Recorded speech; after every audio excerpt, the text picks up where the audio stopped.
grabando, está grabando. Está cargando. Carga.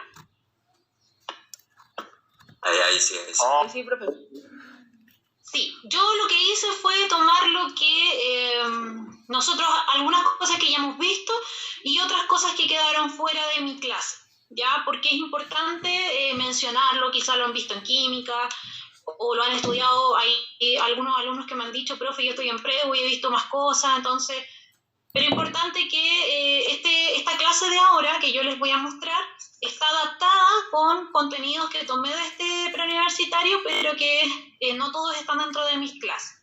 Y entonces, una vez terminada esta clase, yo voy a subirlo el PPT a la plataforma para que quede disponible, ¿ya? Entonces, es principalmente el resumen del mundo atómico, es decir, las cosas más importantes de esta unidad.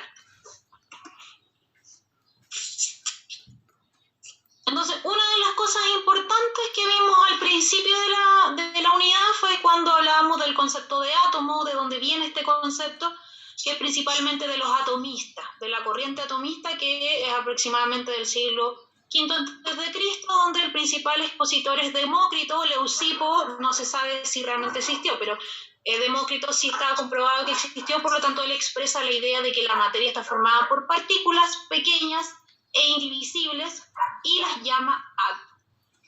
Ya, entonces esto nosotros lo vimos, partimos explicando algunas corrientes que estaban asociadas a la G, y entre esos estaban los atomistas, que el principal representante, como les decía, es de Demócrito. Ya, y de aquí parte la idea de que la materia, todo lo que vemos, está formado por algo al cual él llama átomo. Entonces, asociado a esto, comienzan a exponerse los diferentes modelos, ¿cierto? Teníamos diferentes modelos de átomos a partir de esta corriente atomista. El modelo de Dalton, de Thomson, de Rutherford, de Bohr, y finalmente los trabajos de de Broglie y Schrödinger, que nos permiten establecer el modelo estándar, ¿cierto? Entonces acá diferentes características relevantes de cada modelo de átomo. Aspecto histórico importante, fueron los químicos los que primero dieron con que la materia estaba formada por átomos, ya no fueron los físicos. Esto es súper importante tenerlo en cuenta. A partir de que hubo una disputa siempre entre químicos y físicos, después los físicos empiezan como a decir, ya sí existe el átomo, y vamos a plantear diferentes modelos. Pero fueron los químicos los que primero llegaron a la idea de átomo, ya importante. Acá tenemos los diferentes modelos. Importante en Dalton que él planteaba que el átomo eran partículas esféricas. ¿Se acuerdan que teníamos símbolos que simbolizaban cada uno de los elementos? Que eran todos iguales cuando eran los elementos químicos iguales entre sí, ¿cierto? En el caso de Thomson, conocido como el pastel de pasas, que era una esfera grande positiva, y en el interior estaban incrustados como pasas los electrones. El átomo de Rutherford, a partir de este experimento que él realiza disparando partículas alfas a una lámina de oro, se da cuenta que realmente el modelo de Thomson no es correcto, y en realidad el átomo sería un tipo de sistema planetario, entre comillas, o también conocido como modelo nuclear, porque dice que en el centro hay un núcleo formado por un protón, en este caso una carga positiva, y alrededor están los electrones girando como si fueran satélites de un planeta, por ejemplo, ¿cierto? Después, con el átomo de Bohr, se mantiene esta misma idea de modelo planetario, pero se plantea que en el centro está el núcleo ya formado por diferentes partículas, ya no solamente por protones, sino por neutrones.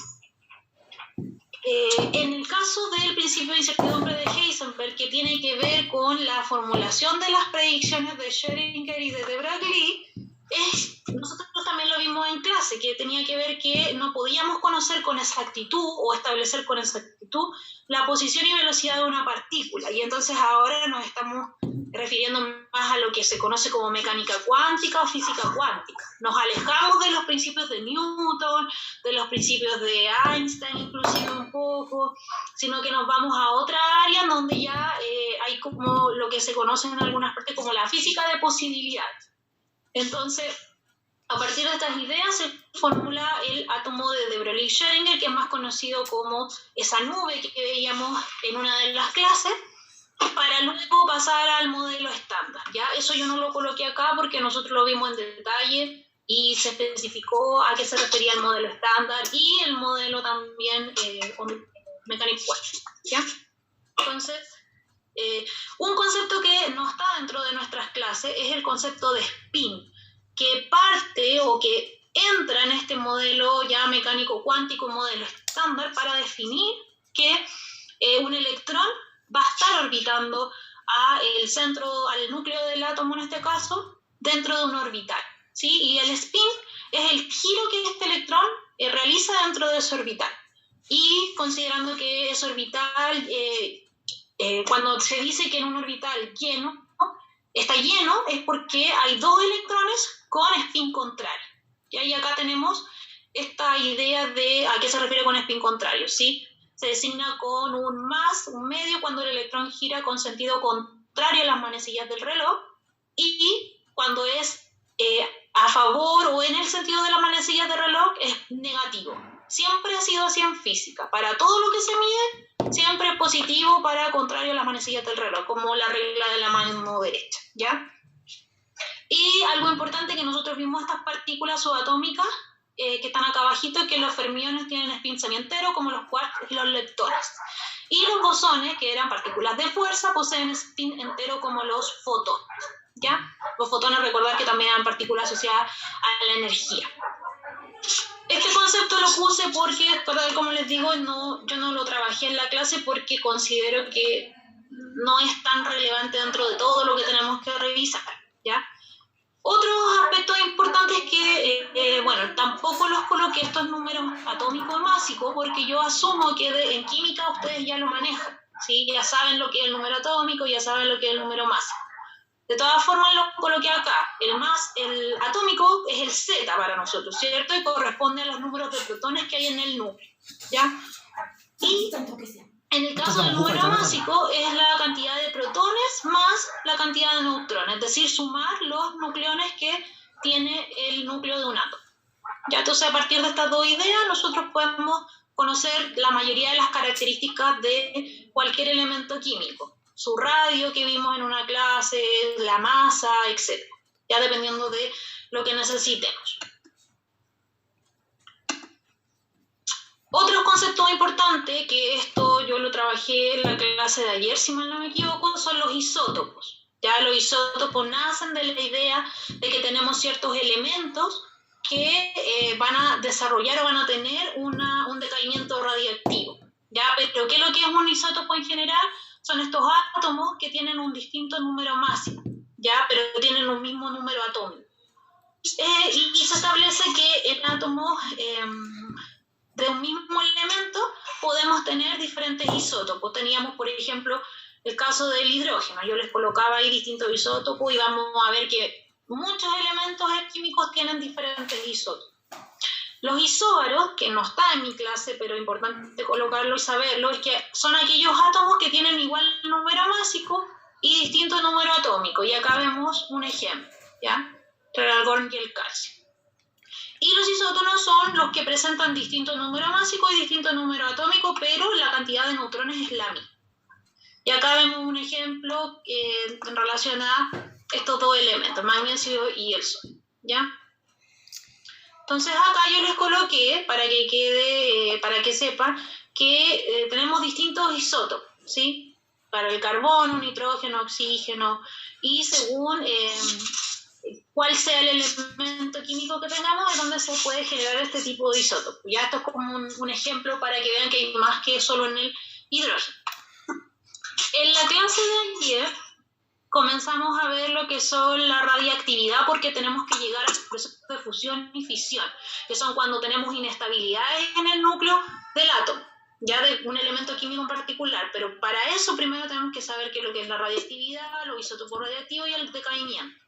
Entonces la radiactividad, tal como lo trabajamos en la clase de ayer, es cuando el núcleo atómico tiene una emisión de ciertas partículas, que son las partículas alfa, beta y gamma, y esto está asociado a que el núcleo está inestable.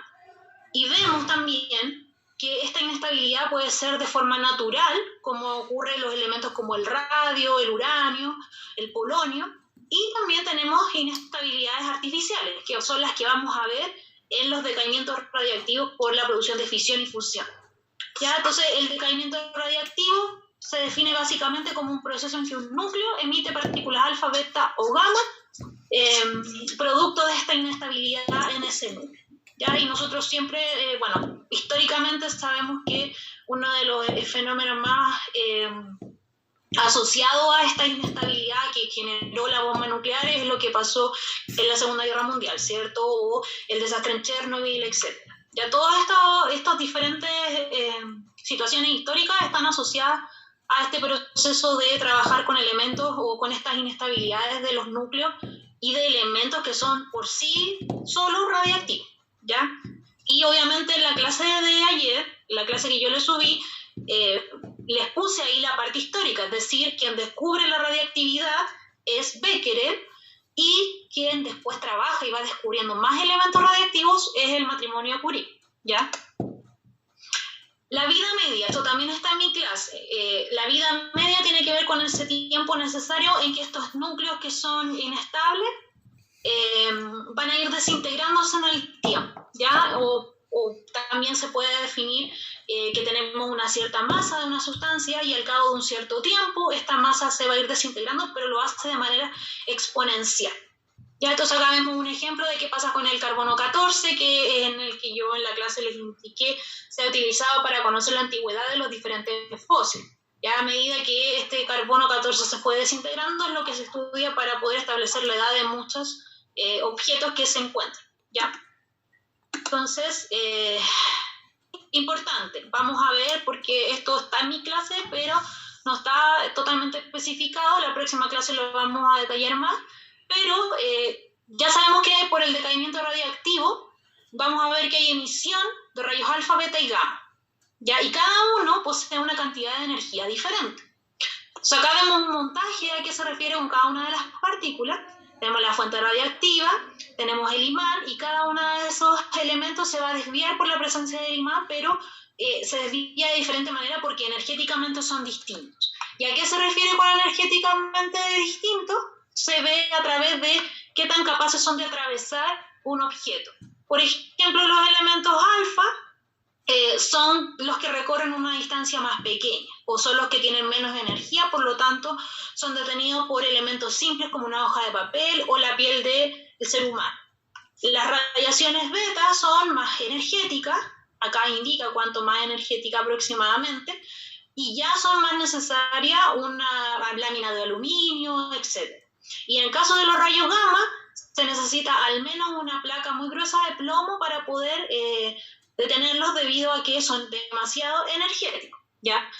Y sabemos que nuestra fuente principal de energía, que es el Sol, es la que más nos aporta, digamos, de forma natural, estas emisiones de rayos alfa, beta, gamma, neutrinos, etc. ¿Ya? Profe, eso, chiquillos. Dígame. ¿El alfa y beta están en los espectros electromagnéticos? Están un poquito están un poquito después que los rayos X y un poquito antes de los rayos X y un poquito después de ellos, ¿cachai? Pero nunca se especifica, ¿sí? Porque siempre se estudian los típicos, ¿sí? El rayo X, rayos gamma, pero son parte del espectro electromagnético, sí. Lo mismo, por ejemplo, el infrarrojo. En el infrarrojo nosotros tenemos infrarrojo cercano, infrarrojo lejano. Y está dentro del espectro, pero nunca se estudia, sino que se trabaja a grandes rasgos, ¿sí? Ya, ¿dudas con esto? ¿Dudas con alguna de las actividades? ¿Por qué no mandan sus actividades algunos?